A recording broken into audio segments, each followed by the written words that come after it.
Viral ekspresi jutek saat diajak foto oleh fans, ini jawaban Tiara Andini.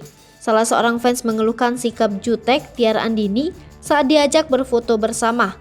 Tak disangka curhatan fans tersebut kemudian viral. Tiara Andini membantah telah bersikap tidak bersahabat dengan penggemarnya. Penyanyi jebolan ajang pencarian bakat Indonesian Idol itu pun mengaku sudah menyelesaikan persoalan tersebut.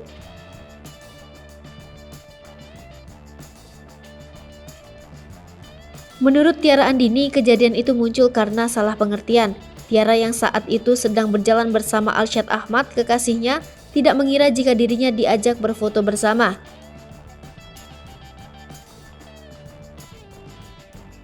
Tiara Andini mengatakan dirinya selalu berusaha ramah kepada setiap penggemar. Dia pun membantah anggapan netizen yang menyebut dirinya judes atau jutek.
Hai pemirsa Sri Popo TV, jangan lupa komen, like, dan subscribe, serta tonton terus berita